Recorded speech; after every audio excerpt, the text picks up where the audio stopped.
So today we're going to talk about why I chose to get a hysterectomy. When I was 18 years old, I started getting really sick. I was having a lot of pelvic, abdominal, and GI pain. I saw multiple doctors. I went to the ER a handful of times, and nobody could figure out what was happening. And so I continued to struggle for over a decade. I was probably 21 or 22 when I stopped using birth control and started getting worse symptoms. And so I decided to talk to my gynecologist, and after speaking with her, she concluded that I most likely suffered from endometriosis. And the best way to control endometriosis is by using birth control. So she suggested that I try an IUD. That was a terrible idea. I don't know if it's the case for everyone, but in my case, my endometriosis was so bad that it actually started adhering to the IUD, and it started absorbing it into my uterus. So after 3 months of suffering, I went and got it removed, and I started using a different type of birth control that was more comfortable for me. It did help with the symptoms, but it did not stop them. I continued to suffer for many more years. The doctors all denied me getting a hysterectomy because they said I was too young, and that had two parts. So even though all the symptoms were there, the only way to confirm that you have endometriosis is by getting a surgery. I refused to get the surgery because I didn't want to just remove the endometriosis if it was there. I also wanted to remove all the other issues, which we'll come back to. So they denied me on the fact that I wouldn't get that surgery, and that by getting a hysterectomy, it would put me into early menopause, which can be dangerous for a woman too young. And then because they were convinced that I was going to change my mind about having children. When my gynecologist had told me I probably have endometriosis and I probably wouldn't be able to have children, it didn't bother me. I have always wanted to adopt. I plan on adopting, and so it didn't faze me really. And for every person, again, that is different. For a lot of women, that is a horrible thing. You know, you're having your choice taken away from you, and that can be horrifying. For me, that wasn't the case. I was totally fine with the fact that I wouldn't birth a child. I was fine. So it really irritated me that they said that so often to me. But they told me that I would have to wait until I was 30. So in the meantime, I tried finding anything I could to combat the symptoms. I knew there wasn't a cure, obviously, but I wanted something to help so that I could get through the next year after year after year of horrible pain. So when I was about 25 is when I first had this terrible, scary incident that took me to the ER and found that I had ovarian cyst. And from then on, that became a reoccurring thing for me. I started having ovarian cysts pop up almost every month. It would cause terrible pain, diarrhea, vomiting, fatigue, and I would have to just suffer through. I took vitamin B12, which was a godsend for me. It helped tremendously because nothing else was touching it. Ibuprofen was nothing. I can't take any of the stronger pain meds because I'm allergic to everything, so I had to figure out ways to cope. So I took vitamin B12 and made myself a heating pad because steam heat is better, it gets deeper. I use rice bags, and so those two things are what got me through the following years until I was 30 and ready to fight for my right to have a hysterectomy. And so I had 2 doctors before that. Around, at 29, I was trying to find someone who would help me. That said, no way, we're not going to do it. And then I moved, and the first doctor I went to, I told him what was happening to me, how horrible my life was, that 3 weeks out of the year I was in bed, in pain, in the bathroom, suffering, having horrible periods.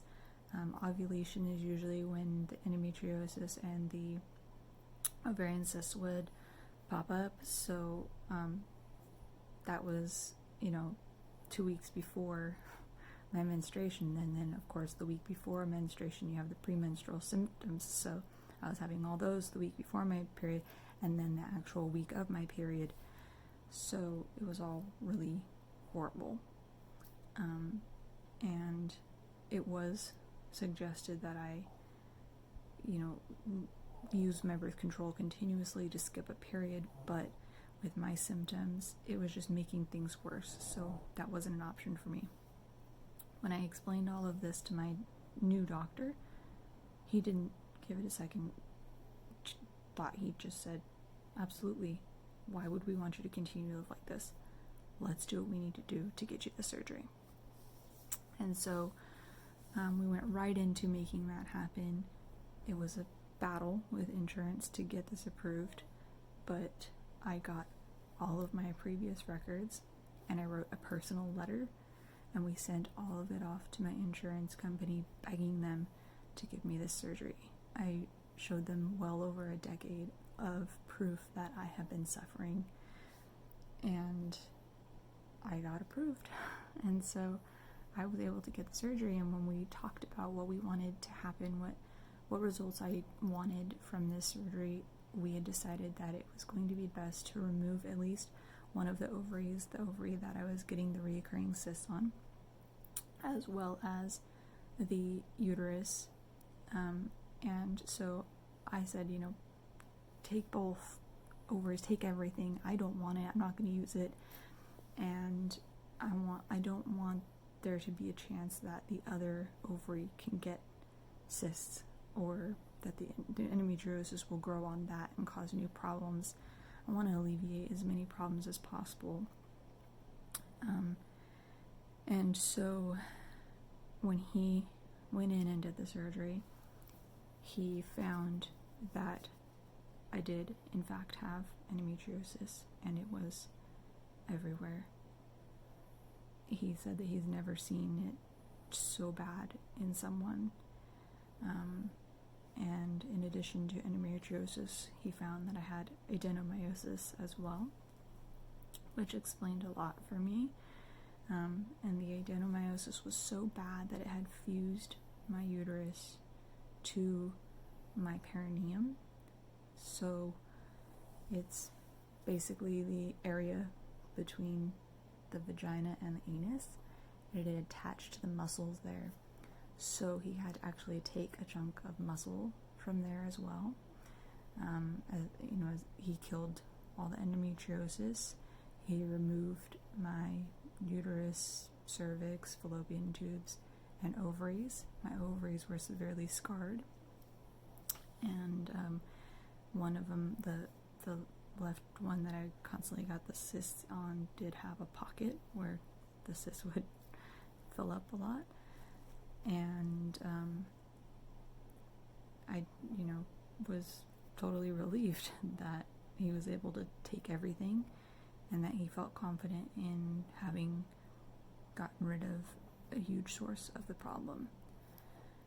So since then, things have been totally different for me. The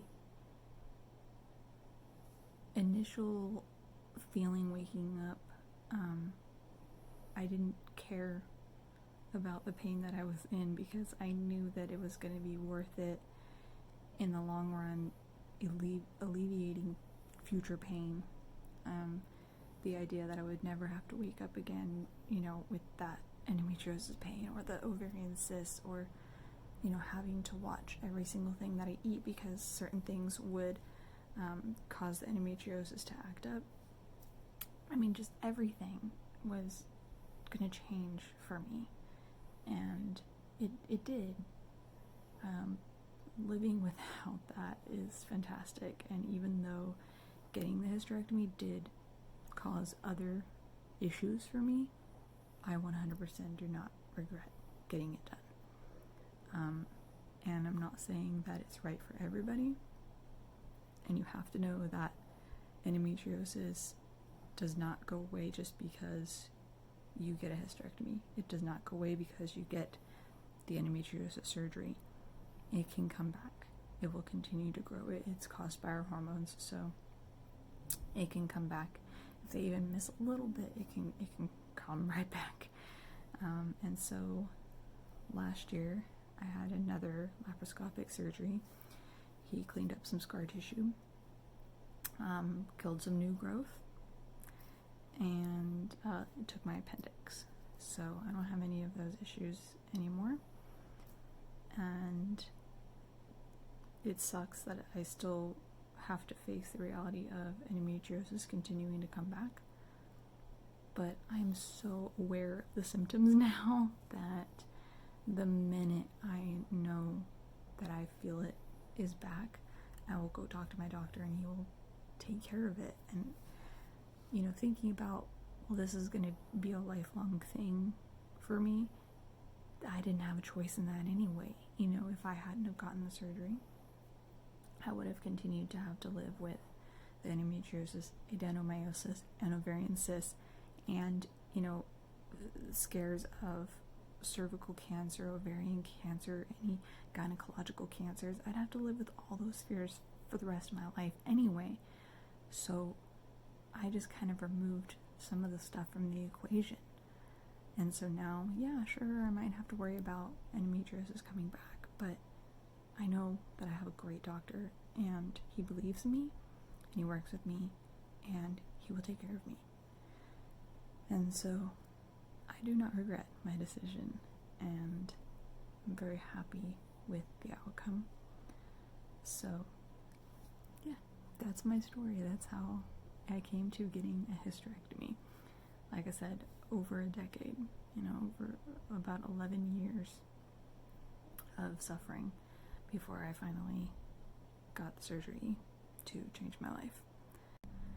If you have any questions about my decision, my symptoms, anything, leave it in the comments. And remember, this is only my experience, my opinions. Not everybody's going to agree, and that's okay. I respect that, but please respect me as well, and try to be nice in the comments. Alright, thanks guys.